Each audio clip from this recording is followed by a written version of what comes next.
3 months ago, I took a massive leap of faith. I started a Faceless YouTube channel. My goal? Get monetized as fast as possible and make my first $1,000 online. But little did I know, that was just the beginning of a journey that would completely change my life. Fast forward to today, and YouTube has already paid me over $7,000 from just AdSense. And you might think, wow, that's good, but that's not even the most exciting part. So stick with me, because the revenue I'm making now from other streams is way higher than that. Yeah, you heard me correctly. But before I get into the nitty-gritty, let's set the stage. A few years ago, I stumbled upon the term YouTube automation, and I was instantly hooked. I mean, who wouldn't be? The idea that you could make money on YouTube without showing your face, without needing a huge following at first, and doing it with minimal effort. Sounds like a dream, right? Well, let me tell you right off the bat, the journey is not as easy as it sounds. Sure, there are gurus out there selling you the get-rich-quick fantasy, showing off their fancy cars and wristwatches. But what they don't tell you is that YouTube automation requires a serious game plan if you want it to work long-term. I'm sure you've seen it too. Those movie recap videos or channels uploading low-effort content hoping to cash in. But trust me, those days are over. If you want to be successful, you need to be strategic from day one, and that's exactly what I'm about to share with you. Now let's get into the good stuff. How I made this channel explode with success. The secret to Faceless YouTube success. Strategy over everything. I've been making Faceless YouTube content for a while now, and I've had my fair share of videos that went viral and others that totally bombed. But after investing thousands of dollars into courses and projects, I figured out the most important secret that none of the gurus are telling you. The secret is this. You need to have a strategic plan in place if you want to see long-term results.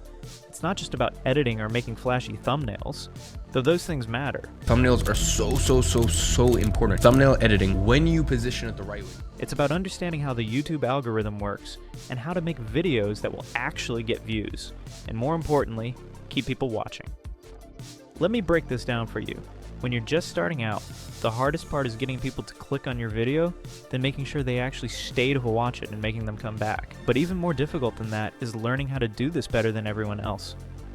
That brings me to the first step in my process, coming up with a killer video idea. This is where so many people mess up. If you get this part wrong, the rest of the process falls apart.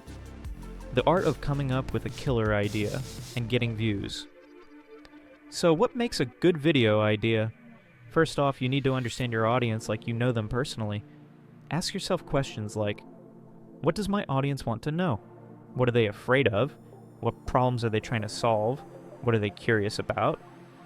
For example, my audience loves learning about YouTube and Instagram, so videos on those topics tend to do great. But when I made a video about e-commerce, it flopped. Why? Because it didn't resonate with my audience. Even though I thought the content was top-notch, it didn't address the core needs of the people watching my channel. So do your research. Go on YouTube, use keyword tools, and find out what people in your niche are searching for. Validate those ideas before you invest your time into creating them. But here's where a lot of people get it wrong. Don't wait until you've finished editing your video to worry about the title and thumbnail. These are the first things people see, and they decide whether or not to watch your video.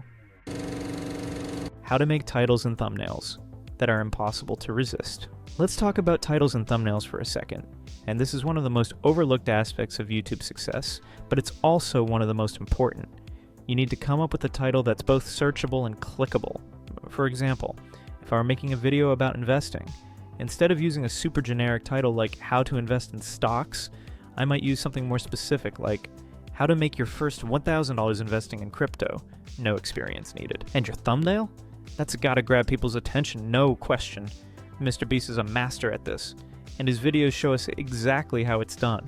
When you watch a Mr. Beast video, you instantly know you clicked on the right one because the title and thumbnail work together to set the expectation. Think of your thumbnail as a sneak peek. You want to tease your audience just enough so they can't help but click. It's not just about having a good title and thumbnail, it's about delivering on the promise you made. Storytelling that keeps viewers hooked. Now let's talk about storytelling. When I first started on YouTube, I had no idea how to tell a compelling story in my videos. It wasn't until I started studying how successful creators do it that I realized it's not just about having a beginning, middle, and end. There's a specific structure that works. And it's something called the hero's journey. Every successful YouTuber uses this structure, and you can too. Let me break it down for you. Start in the ordinary world. You introduce the status quo. This is where your viewer is right now. Call to adventure. Something pulls them in. This is your hook. The journey, your challenges, obstacles, and lessons learned along the way. The reward, what you've achieved or what your viewer gains by sticking around. Return to the ordinary world. The wrap-up, bringing everything back to how things have changed. But that's not all. You also need to throw in retention spikes. This could be something unexpected, like a tangent or a funny moment. Something that makes your audience sit up and pay attention again. This storytelling method works in every niche. Whether you're teaching people about business, fitness, or even gaming, the same cycle applies. Editing. What you really need to know. Let's talk about editing. Everyone seems to think that crazy edits with tons of effects are the secret to success.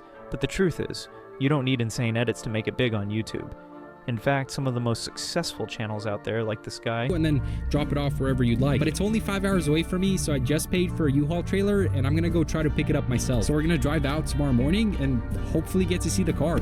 Use basic editing that focuses more on delivering great content than flashy visuals. Why? Because editing depends on your niche. In my niche, crazy edits keep people engaged because the audience expects it. But in niches like health, the goal is to connect with the viewer on a deeper level. Too much editing could be distracting, so don't overcomplicate it. Tailor your editing style to your audience and niche, and you'll find your sweet spot. How to separate yourself from the crowd. Find your special twist. Hey, quick reminder, if you're finding this video helpful, smash that like button and subscribe it. It really helps me out and lets me know you want to see more content like this. Also, don't forget to join my free Discord community. I'm always the first one to respond there, and you'll have access to a ton of exclusive tips and strategies to help boost. With over 120 million YouTube channels out there, you need to stand out if you want to grow. But how do you do that? It's simple. Find your special twist. Imagine this. Every day, 10 people show up trying to grab your attention. They all look the same. Nothing stands out. But one day someone walks in with a wild neon green hat. It's so unexpected and different that you can't help but take notice. That's what you need for your YouTube channel. Find something unique that makes you memorable. For me, it was my captions. For you, it could be anything. Maybe it's a unique editing style, a catchphrase, or a visual theme that sets you apart from everyone else. Revenue breakdown. How much I made with my Faceless YouTube channel? Let's talk dollars and cents. In just 3 months, my channel earned over $7,000 from AdSense alone. My CPM, which stands for cost per 1,000 views, is around $9 to $10, which isn't the highest out there, but it's solid. But that's just AdSense. Other revenue streams, like partnerships, affiliate links, and products, bring in even more. I get daily offers for sponsorships, and I also make money when you use my affiliate links. But I try not to push them too hard because I want to keep the experience genuine for you. I made a total of $12,000 from other revenue streams, so everything combined, I made over $19,000. Is YouTube automation worth it? So here's the big question. Is YouTube automation worth it? Yes, if you got the right strategy. It's a fantastic way to build passive income, but only if you set up the systems to ensure long-term success. It's not a get-rich-quick scheme, and if you're looking for instant results with minimal effort, YouTube might not be for you. Closing thoughts. If you want to make it big on YouTube, you need to put in the work. You also need to be smart about it. With the right strategy, a unique approach, and the commitment to keep improving, you can absolutely make YouTube work for you. So what do you think about the journey of YouTube automation? Ready to start your own channel? Let me know in the comments. Also, if this video gets 1,000 likes, I will reveal the channel and the niche to you guys. And if you found this video helpful, don't forget to hit that subscribe button. You're going to want to stick around for all the future tips and strategies I've got coming your way.